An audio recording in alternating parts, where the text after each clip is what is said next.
La reine de Naples, jointe à la princesse Pauline, avait imaginé de représenter une allégorie sur la réunion de Rome à la France. Elles avaient choisi le jeu du bal paré.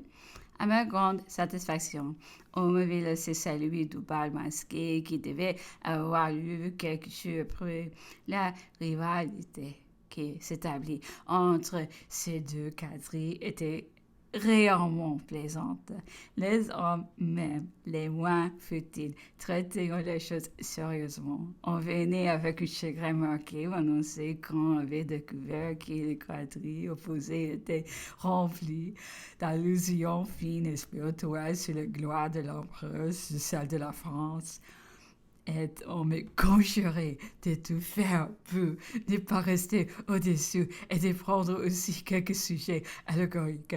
J'avais besoin de toute mon élégance pour les persuader. Et j'ai fatigué ma faible voix à répéter que nous n'étions pas engagés à danser pour faire des compliments à l'empereur. Que je l'ai commissaire assez pour être assuré que cela ne lui plairait pas, qui d'ailleurs, selon moi, des personnes de la société ne dansent jamais avec assez de perfection pour s'exposer à figurer dans une salle, que cela ne convenait qu'à des artistes habitués à compter sur le talent, qu'une allégorie représentait un visage découvert peut prêter parfois au ridicule et que l'effet d'une quadrille de société devait reposer uniquement sur l'éclat et sur l'élégance des costumes, l'harmonie des couleurs, le bon goût des danses et la perfection de l'ensemble. Une autre fois, on venait me tourmenter pour obtenir que je surchargeasse le costume de nouveau. En un monde, chacun voulait sacrifier l'effet général à ses propres convenances. Mais quand je tenais le costume, je maintiens mon opinion avec autorité. J'avais quelquefois envie de rire en apercevant le couragement et le chagrin que causait ma décision, surtout lorsque quelques curieux étaient parvenus à découvrir toutes les perfections qui promettaient la quadrille opposée. Les jours où fut donnée la fête, on avait transformé le théâtre des Tuileries où elle eut lieu en salle de bal. L'empereur était placé sur une estrade entre l'impératrice et moi, tout la cœur. Et les étrangers de marque remplissaient la salle et les loges étaient données aux habitants de Paris. Les deux princesses étaient éclatantes de beauté et de pierreries. L'une représentait Rome et l'autre la France. Leurs charmantes figures, leurs petites casques, leurs boucliers couverts de diamants et des pierres de couleur jetaient en brillant éclat. Les autres femmes, en œillets de tigre, en or, en iris, étaient tout belles et gracieuses, mais ces visages des chevaliers et d'écuyers qu'on reconnaissait en étoiles, en zéphyr et en Apollon, exciteront la gaieté.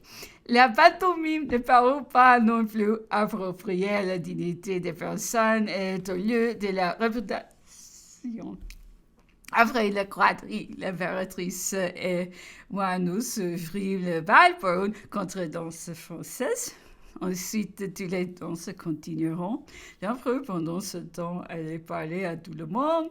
Il ne dit pas un mot de l'allégorie, mais le lendemain au soir, lorsque j'arrivai chez lui et que la reine de Naples y fut aussi, il lui dit avec assez d'humeur: « Où avez-vous été chercher le sujet de votre quadrille?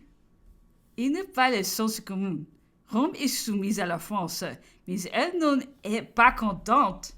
Comment avez-vous pu voir l'idée de la représenter heureuse et satisfaite de sa dépendance?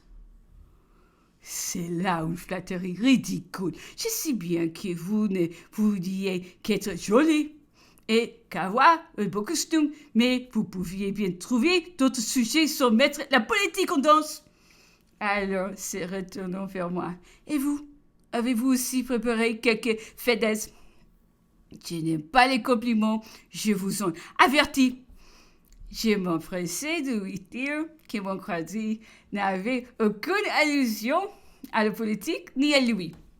À la bonne heure, dit-il puis, apercevant de la supériorité qu'il me donnait dans ce moment sur sa sœur, qui, dans le fond, avait voulu lui être agréable, ou soit qui fut en train de gronder, et se rappelant le sujet qui pouvait en avoir, il se promena de long en large dans le salon et continua à dire « Ah, ces jeunes femmes, c'est plus difficile à mener qu'un régiment. Je n'y suis cependant pas un ours. On peut m'apporter, me consulter sur ce qu'on désire faire. Mais non, ces dames ne tout tentent rien, pourtant, dans notre position, rien n'est indifférent. » Puis s'adressant à moi, « Et vous, qui vous a inspiré l'idée d'habiller votre fils en lancier polonais? Savez-vous que pour cela, je peux avoir la guerre par votre faute? Déjà que requin, son est plein. Déjà dit que je veux faire votre fils roi de Pologne.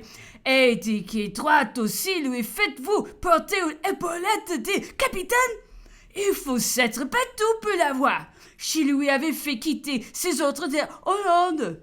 Vous le savez, parce que je ne veux pas qu'un enfant en France ait aucune distinction avant de l'avoir mérité. Ma famille doit toute gagner comme moi à la pointe de son épée.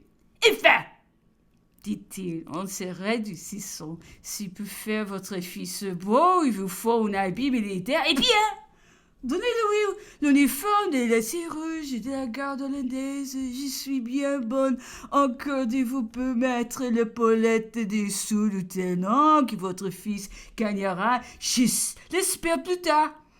Je ne fais rien répondre pendant tout le temps qui parlait l'empereur, car c'était ma mère qui, pour les Jeux de l'an, avait fait faire l'uniforme polonais. Le tailleur y avait posé une épaulette et le fait est que je n'y avais fait aucune attention, ni personne non plus.